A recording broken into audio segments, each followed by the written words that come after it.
Hello everybody, Andy here from Glass Half Dead, the #1 kill team channel on the internet, unless of course you are aware of any other channel on the internet. In which case I'm obviously not. Okay, hi, so what's up everybody? Today we're talking about the Canoptek Circle kill team.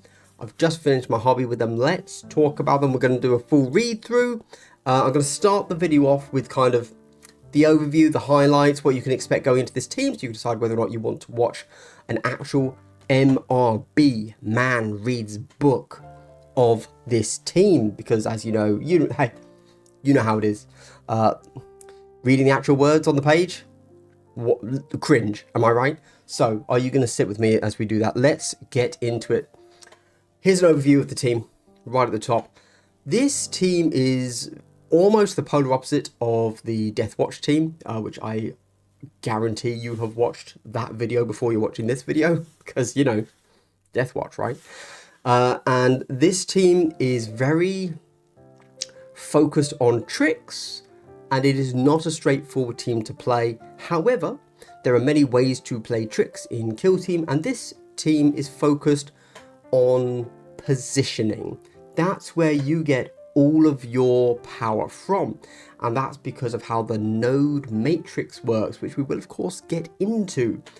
Basically, you can stretch out some tokens in front of your team, and anytime you or the enemy interact with that token, you can make a thing happen in essence, and that's good. And the big thing here is that this is, you know, in general a 2 APL team, apart from your leader who's 3 APL. But if you just stand on that node matrix, you're a 3 APL team. Now you might be thinking, okay, well this is what 1, 2, 3, 4, 5, 6, 7, 8, an 8 model team, and you can all be 3 APL. That almost puts you in Eldar territory, you know. This is a really interesting team that is going to be so skill based, even if it's just because, odd as it might sound, can you stand on a point? You want your defensive buffs, your enemy needs to be shooting through your node matrix. You want your offensive buffs, you need to be shooting through your matrix. There you go. This team isn't for me, but only because it hits on 4s, and I don't like hitting on 4s. It doesn't matter what other buff you give me, I don't like hitting on 4s. However, I think the team is very interesting to play, and a little bit tricksy, but in good ways. Certainly when playing the team so far in my limited experience, I haven't come across kind of feels bad. It hasn't been like, oh, you did a thing and now I can't do a thing and I feel bad because of that. It's all been very straightforward, which in a sense is good, that they are able to be straightforward, tricksy team. There's quite the juxtaposition there, but also without creating feels bad. So this might be a really solid team for some people that don't want to just play Elite Marines. I want to do something a little bit extra, but have seen the High-Tech Circle, obviously, who are generally considered to be oppressive to play against and just not fun, regardless of their power level. Cool, so with that said, hopefully that gives you an idea for this. I suppose the only other thing is you are almost exclusively shooting. You really don't want to be melee, and your kind of your big trick, apart from the node thing, which we will go through soon, is your 3 macrosite warriors here, quite uniquely to this kill team, can respawn every turn, but you can only respawn 1 per turn. Do keep that in mind, but it's guaranteed. It's just a strategic gambit. Bring back 1 per turn. These models are here because as we go through all of the book and stuff, I'm going to bring them out because I did the hobby. Damn it. And I'm gonna show that I did. I feel I have to, because it took me so long. It's not good, but I did it. So I'm going to show it off. There you go. Okay. With that said, before we enshrinken myself so that we can embiggen the rules, we are first going to give a subscriber only benefit. And that subscriber only benefit is a big double hello. Wow, so wholesome, truly the wholesomest no bows of the world of Glass Half Dead. What is a double hello? It's a pleasantry that's given to you twice. And truthfully, who wouldn't want that? Hey, if you're watching this video, you have already decided whether or not you want to buy Tomb World. If you haven't, if this is the day, go and buy Tomb World.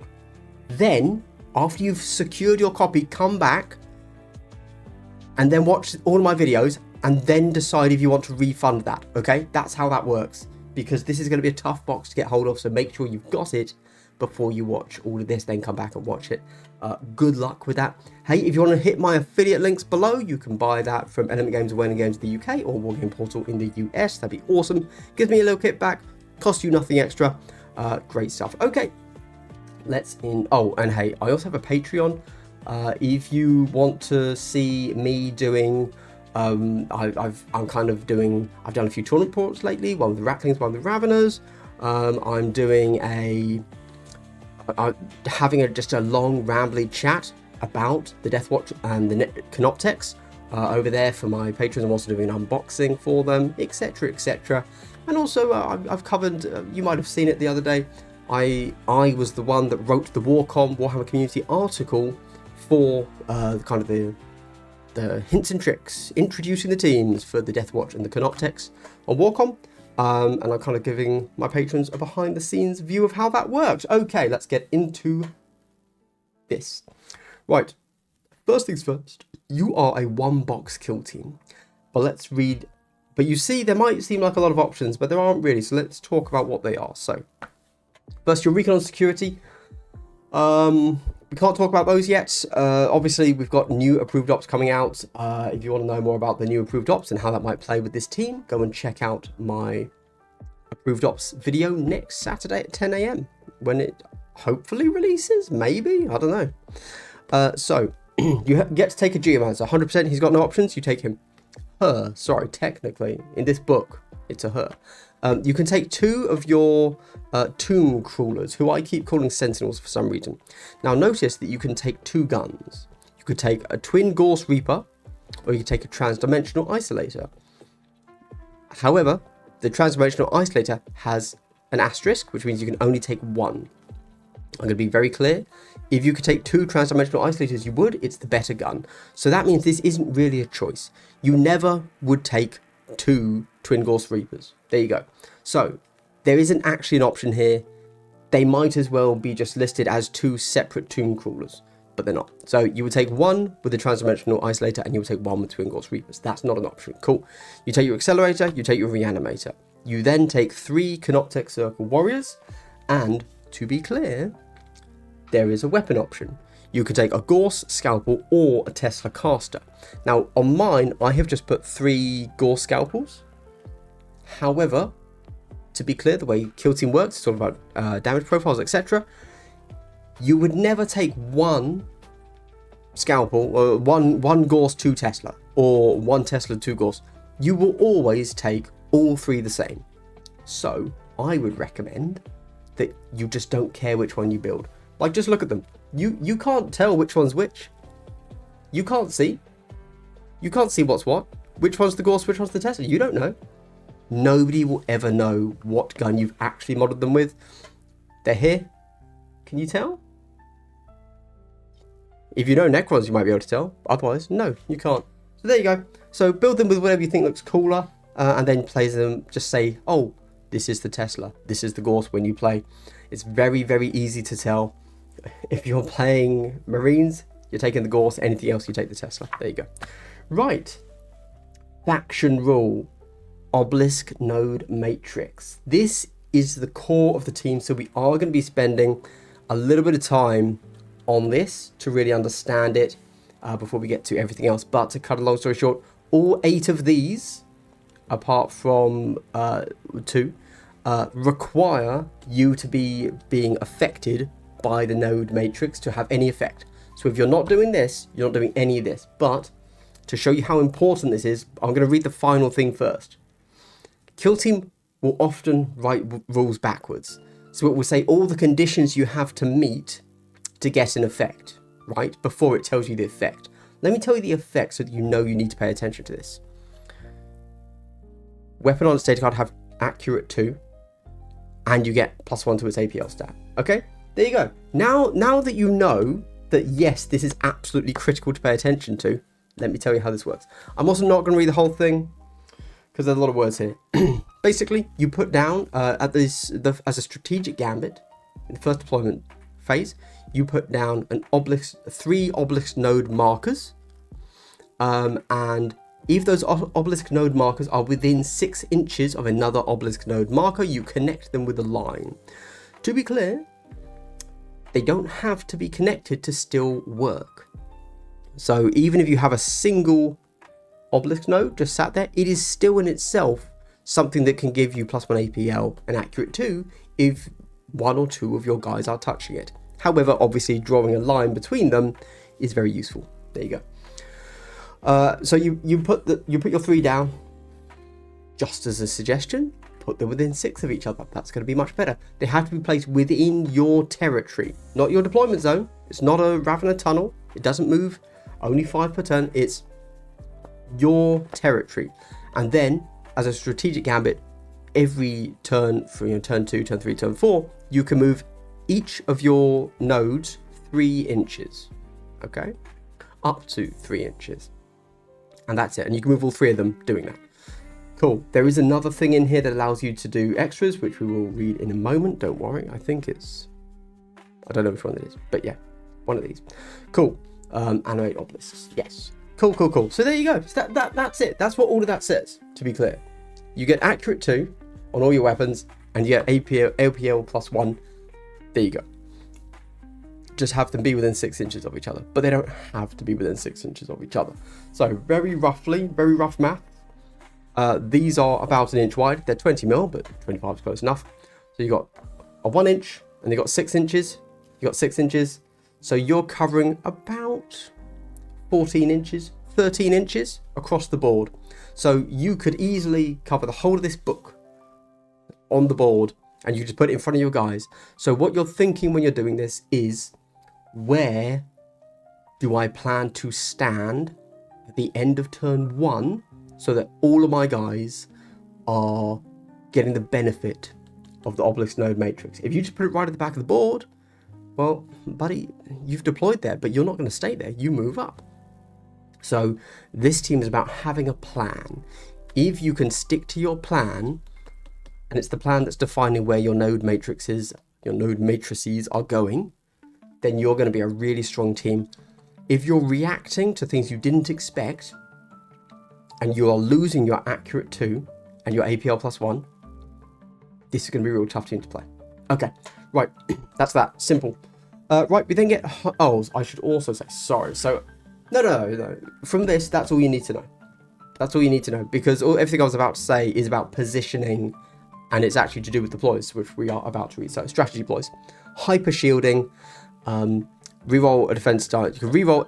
Basically, it's a ceaseless reroll in defense. There you go. So, I will read them so that you get them. Sorry, I was going to just summarize them, but because you have to say lots of words for this. Whenever an operative is shooting a friendly Canoptek Circle operative, if your obelisk node matrix is intervening, or that friendly operative is within your obelisk node matrix, you can reroll any of your defense size results of 1 result. There you go. So we would call this ceaseless defense, but that is when the enemy is shooting through your node matrix, or you are stood on your node matrix. Cool. You then get, whenever a friendly operative is shooting, if your obelisk node matrix is intervening, or the target is within your obelisk node matrix, that friendly operative's weapons have the ceaseless weapon rule. So notice, this is ever so slightly different. So if you're thinking for hyper shielding, you just have to be on your matrix. So you can be like, the very back of your base could be touching the node matrix, and you would still get to ceaseless in defense. However, that wouldn't work then for your transdynamic amplification. You have to be shooting through it, or the enemy has to be on it. So this kind of implies that your best bet is to actually be just toe on onto your net matrix line at the back of it. You don't want your base to be beyond it, if we're just reading these two, because that way you would get the effect of both of these, both the hyper shielding, but you get ceaseless everything, basically. We then get cryptogravitic repulsion. Once per action, the first time an enemy operative would move within your obelisk node matrix, the distance is treated as an additional 1 inch. Note, this means if that enemy operative doesn't have sufficient move distance, e.g. if it's at the end of the move, that operative cannot move within your obelisk node matrix. Slowing down the enemy is very good. Again, if you're positioning yourself as I just suggested, so that you have this, so that you are just on your node matrix, let's call it matrix. If you're just towed on to your matrix, and the enemy is moving towards you and it has to go through the matrix, you could now be ceaseless defense, ceaseless in melee, and shoot, and when you shoot them, and they are -1 inch to their move. Now, obviously, they'd be able to get within 2 of you, but if they charge you, it's just 1 inch off the end there, which is very cool. And then we get Soul Drain. Whenever an enemy operative is within your Obelisk Node matrix, or whenever it's fighting or retaliating against a friendly Canoptek Circle operative that's within your Obelisk Node matrix, subtract 1 from both damage stats of that enemy operative's melee weapons to a minimum of 2 until the end of the activation/counteraction. Note, this means if the enemy operative moves through your Obelisk Node matrix, apply this change at the end of that move action until the end of the activation/counteraction. So, minus to the enemy's weapons. There you go. Very nice. Although it's only melee, is it? Yeah. Only melee. Okay. I guess it's called Soul Drain, so it's like you're draining their soul, making them weaker. Cool. I like it. Very good. And then we get the Animate Obelisk Node Firefight ploy. Now, this is important to pay attention to because this is also kind of a skip for a CP. So, use this Firefight ploy when it's your turn to... You can move between your 3 obelisk nodes 6 inches. There you go. They're all sharing the 6 inches. You can move 1, 2 inches. You can move another 3 inches, another 1 inch, right? There you go. But either way, you're moving all 3 up to 6 combined among them. But the key is that after you've done this, the enemy goes. So this can be used as a pass action, which is very cool, very strong. There you go. Shield Flare. Use this Firefight ploy when an attack dice inflicts normal damage on a friendly Canoptek Circle operative. If your Obelisk Node matrix is intervening, or that friendly operative is within your Obelisk Node matrix, ignore that inflicted damage. Note your opponent determines intervening. Cool. So there you go. It's another damage reduction. So far, you have the Soul Drain, which is in melee. They're going to be -1 smash in your face. And Shield Flare, which is your just a scratch, except it's a conditional just a scratch. Just a scratch if you're on the node matrix. When they get nodal response, use this Firefight ploy during a friendly Canoptek Circle operative's activation before or after it performs an action.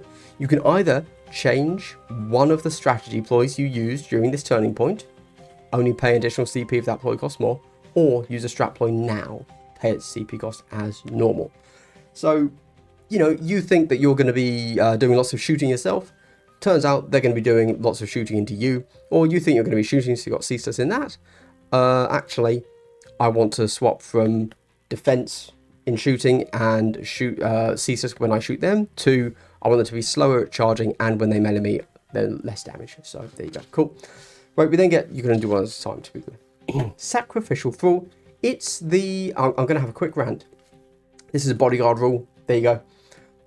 If one of the guys is attacking the Geomancer, it is the valid target of a shoot or a fight action. During the fight action, select one friendly Canoptek Circle operative visible to him within 3, and they get fought instead. There you go. I want to be really clear. This is called the bodyguard. It's a bodyguard rule. It is not called the significantly longer and weird get down Mr. President rule. It is a bodyguard rule. Come on, guys. We've got things to do with our lives. Let's not slow it down with dumb stuff. Then we get to the Geomancer. Let's get my bad boy out here. I painted these guys to match the terrain. So when I was picking their, like, how they were going to look, I was definitely thinking terrain first.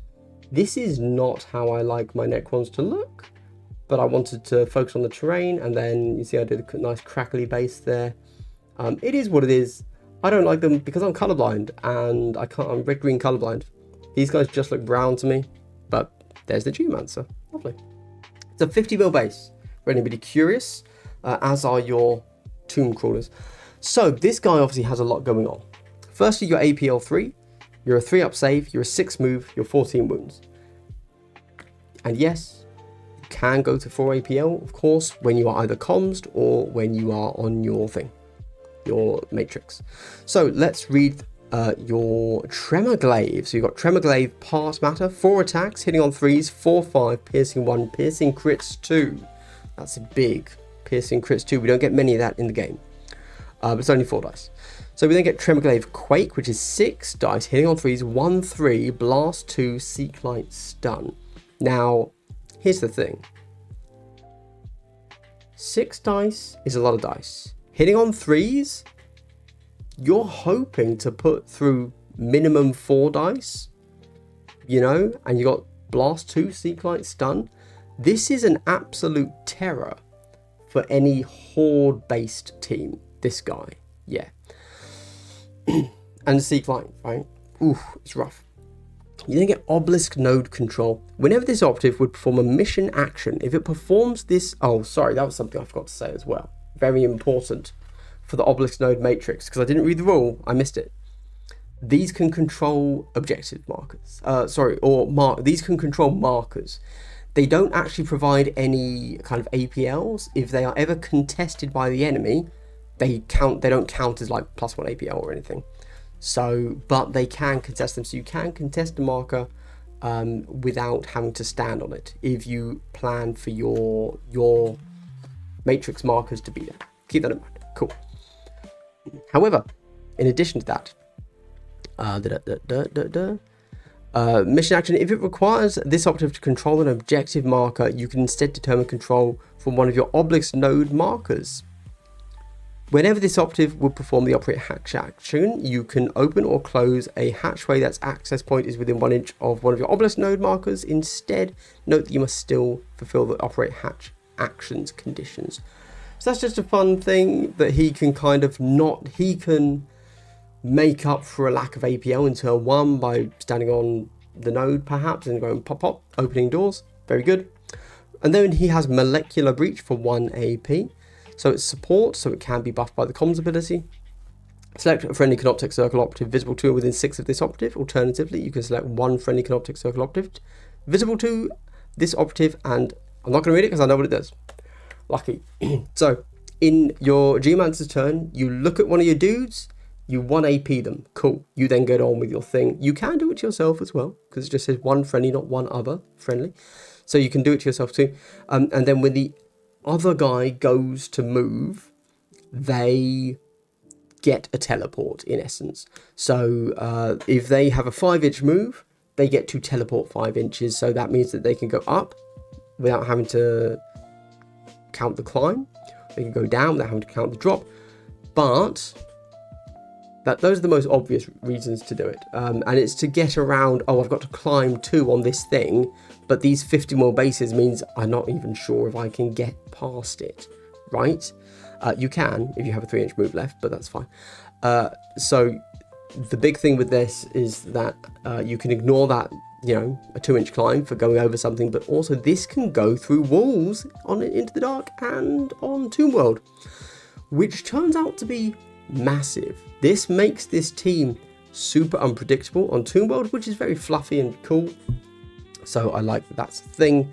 If you charge with it, you don't get the plus to the charge, but the plus distance, I mean, but you can charge. So yeah, very cool. You then get Canoptek Control 1 AP. Select 1 friendly Canoptek operative visible to and within 6 of this operative. Alternatively, you can select 1 friendly Canoptek Circle operative that's visible to this operative and within your Obelisk Node Matrix. Support doesn't apply to this selection. That selected operative can immediately perform a 1 AP action for free. It cannot move more than 2 inches during that action. There you go.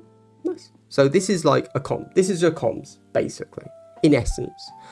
So you've got one of your tomb crawlers in a good position.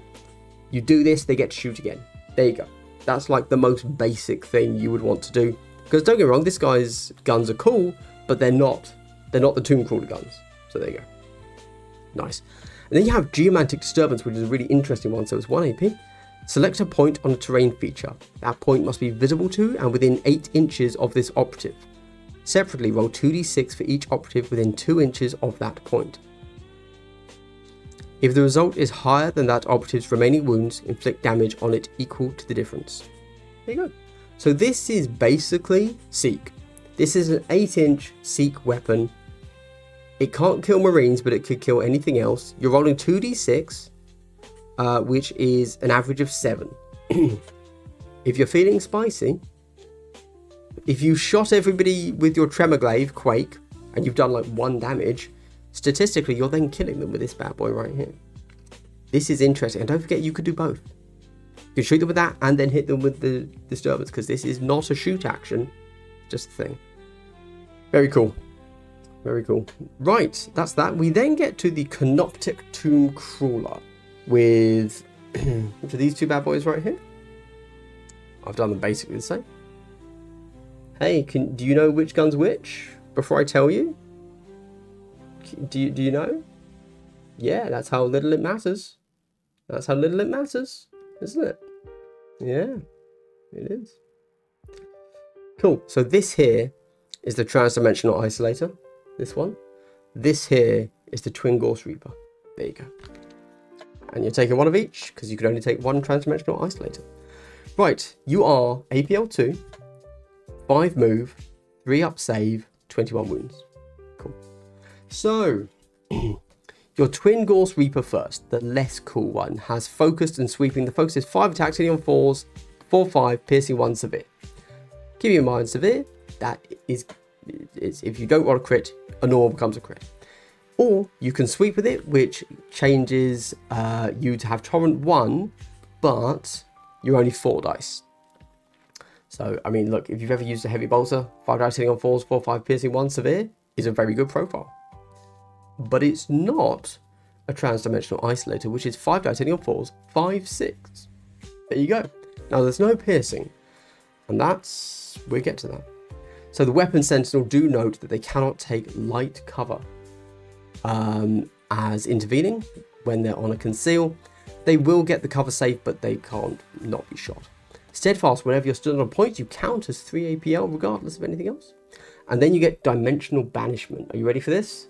This is a ridiculous one. So, after this operative uses this weapon, if you inflicted damage or retained any critical successes, if the target wasn't incapacitated, roll 2d6. If the result is higher than that target's remaining wounds, the target is incapacitated. Let's quickly break this down a little bit. So you are a minimum of 5 damage. That in itself is a very good shot, okay? 5, 6, not much is living through that. Alright, however, statistically, if you're accurate too, and then you're rolling the 3 dice, you're getting 4 hits tops, which means you're doing 10 damage. But, you know, maybe you're only getting 5 damage through. You're still killing elites. It's really, really good. Really good. Do note that it says, if you inflict any damage or retained any crits. Remember that if you've rolled a 6 and you lock that in, even if the enemy then rolls for defense a 6, you have still retained a crit. Now, obviously, that doesn't matter if you're going into Phobos or any Marine, because you cannot one-shot them with a Dimensional Banishment there. But if you're going into 7 wounds, 8 wounds, you still have a chance of killing them with a Dimensional Banishment if you just roll that 6, which is pretty good. There you go. We then go down to the Canoptek Macrosite Warrior. Now, they've got a lot of words here, and let me break it down for you. Firstly, you are APL 2, move 7, save 4, wounds, move 7, wound 7. Okay. Expendable Construct. You don't count for any kill ops. You don't count for any ops. Now, that's important to note, because that means that you're actually a 5-man team. You're your two Tomb Crawlers, you're your Geomancer, and then you're the 2 other Macrosite dudes. The 3 Macrosite Warriors, which are these, I should have shown them, I apologise. My beautiful hobby that I've done. No. There you go. Cool. They don't count for anything. They don't count as models, so that means you are a 5-model team, which is very interesting for this team. So, there you go. You also have a Ceaseless Scuttling, which is as a strategic gambit in each turn point after the first. If you have less than 3 non-incapacitated friendly... If you have less than 3 non-incapacitated... It's such a weird way to phrase it. It's fine. You can set up another one ready and with a concealer wholly within your drop zone. You can select its weapon options as normal. So that means that when it respawns, it's not a reanimation, it's not a respawn. It is a new model, just to be clear. So... it can be, oh, I went all Gorse, now I want to Tesla. You could do that if you really wanted. But you shouldn't want to do that, but you could. And then Aggressive Defense. If this operative is incapacitated by an enemy operative within 2 inches of it, roll 1d3. On a 2-up, inflict damage on that enemy operative equal to the result. So if every time the enemy kills one of these guys in melee, you get to do 2 or 3 damage, which is pretty well. Or fail on a 1, obviously, but anyway, within 2 inches of it. Yeah, there you go. Do note that if this operative is incapacitated by an enemy operative within 2 inches of it, so that means if one of your guys moves up to within 2 to shoot it, and then doesn't get the kill, and then somebody else further away shoots it, just because your operative is within 2 inches of it, but somebody else got the kill, that would mean it doesn't fight on death, or whatever it does, aggressive defense on death. Yeah, there you go. And then we get the Canoptek Macrosite Accelerator. Now this is where I'm going to give you a hobby tip. Here we have my 3 Macrosite warriors, okay? Notice they've all gone my same color scheme as with all of my terrain, my Geomancer, my Tomb Crawlers, right? They have green carapace, silver body, little bit of dodgy glow. Cool. You then have an accelerator and a reanimator. I have painted mine different colors. That's because if you just put these 5 down, they are next to impossible to tell on the board who is who. And for this team, it really kind of matters, is all I'm saying on that one. Yeah, there you go. Really genuinely matters. So I've gone yellow for accelerator, because that's your comms, and I've gone white for medic, which is your reanimator. I would strongly recommend that you also color code these models. Look, I didn't want to break my color scheme, but I genuinely think it will help you and it will help your opponent, is all I'm saying. So we start with the accelerator, which is the yellow. We know that, don't we? There you go. And you know what? I did this and I was like, oh yeah, God, how much I love yellow. It's just a great color. There you go. Right, so if you couldn't tell by everything I just said there, the accelerator, he's your comms. So he's the same as a Macrosite Warrior 2747, except he's got his spark is 4 dice, hitting on 4s, 2-3, range 4, piercing 1. And you never want to get into melee with him. He then has overcharge, which is +1 APL. You have to be within 3 inches and visible. 3 inches is not great for a comms, but I assume it's because if they're on the node matrix, and yeah, okay. Again, if you're on the node matrix, everything's easier. And then you have cranial overload, which is if an enemy is within 3 inches or they are on your node matrix, you can -1 APL from them, which is pretty cool. It's nice that a comms can sometimes do a little bit more, you know? And then we have the reanimator, who again is the standard Macrosite stat.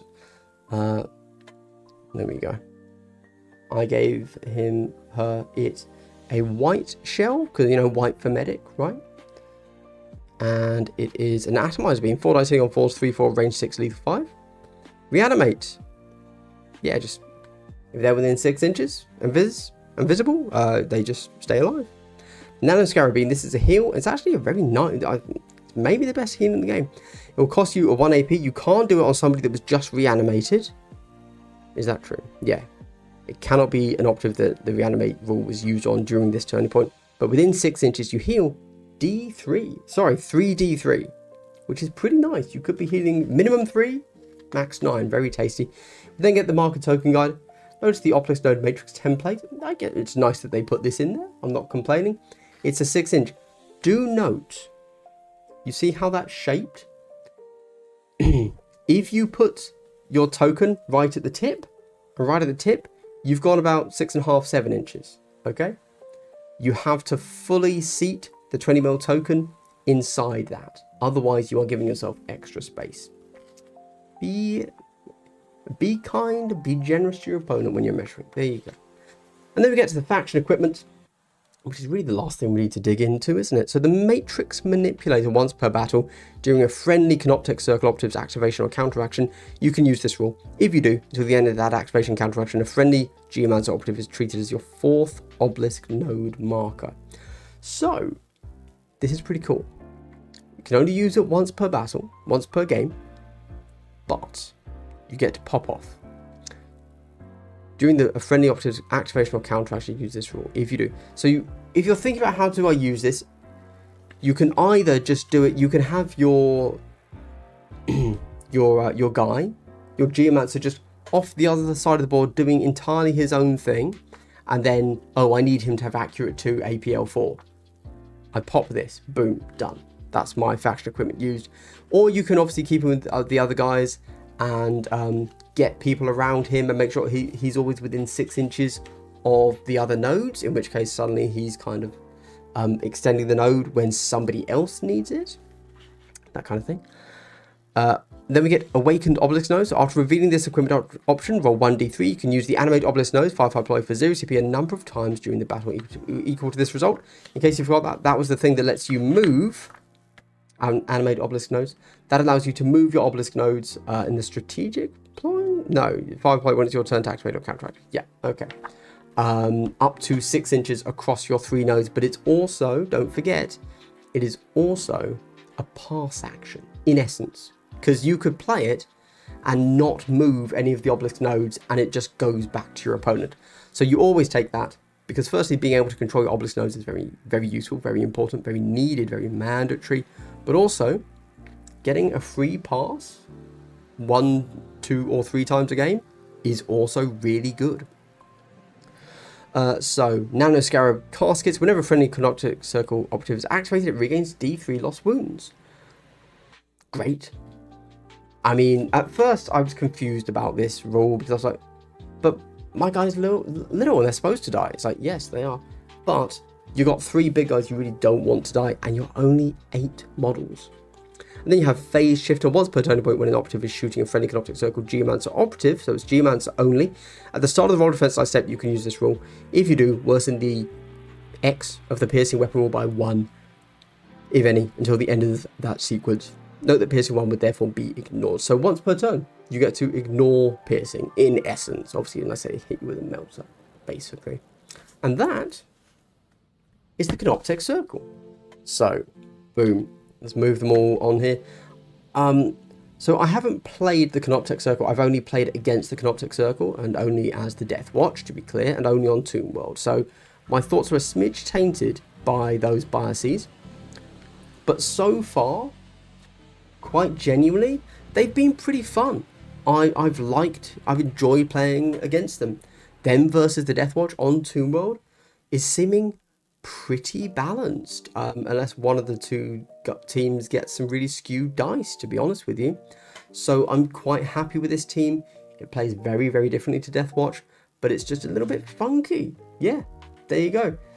When it comes to, I guess, power level, if I had to guess, and I don't, to be clear, I do not have to, but if I did have to, hypothetically, I think this is going to be a real middle of the road team, at least with my experience in Volcus. And the reason I say that is because a lot of how aggressive teams play is they move to within 2 inches of you and get a big shot that you cannot come back from.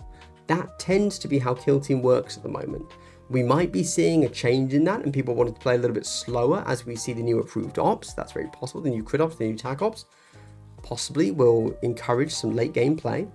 But so far, because this team relies so much on positioning regarding your obelisk node matrix, unless you plan well and then your enemy plays into your plan, I don't think you're going to be a surprising team. And as we will often say in Kill Team, sometimes a team can be too honest. And I think, oddly, this is an honest team, which might sound silly considering that it's based on shenanigans, but it's an honest team in that you can't do anything too crazy, and you can't do things that your opponent doesn't expect. Once the opponent knows this team, it knows exactly how this team will play. And so then you have to ask, are the core shenanigans that this team can do, like throwing macrosite warriors at you and getting to respawn them, for example. Is that in itself strong enough? Is accurate 2 and +1 APL when you're stood on the thing strong enough to, you know, face off against an opponent that is actively trying to defeat you? And that's going to come down to skill of the players. But yeah, because you are very much tied into your obelisk node matrix, you don't have surprises.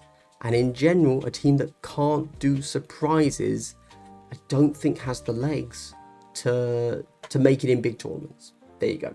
Now, of course, this might end up being a weaker team that nobody ever plays, and so nobody knows how to beat. In which case, it will have lots of surprises because they've never seen it on the board. They don't know what it does. And you'll be just fine. You will smash. But if your opponent knows this and they're competent, I think they beat this team. There you go. All right, well, hey, if you made it to the end of the video, I'd like to give you a big triple hello. Wow, so wholesome. Truly the Hobsons knows no bounds in the world of Glass Half Dead. If you liked what you've seen here, please check out my Patreon. I do a bunch of cool stuff. I'll be talking over my two games with these two teams, the Deathwatch and the Canoptek Circle on Tomb World. I also have affiliate links if you want to click those. That'd be awesome. Don't forget, anytime you buy Warhammer, anytime, your favorite YouTuber has an affiliate link. Go and click on it. It doesn't have to be me. This is just free money you're putting into the world. It costs you nothing extra. They get a kickback. If it happens to be me, that'd be awesome. Thank you so much. You should be clicking on somebody's affiliate link every time you do. Thank you very much, everybody. Have a good one. Goodbye.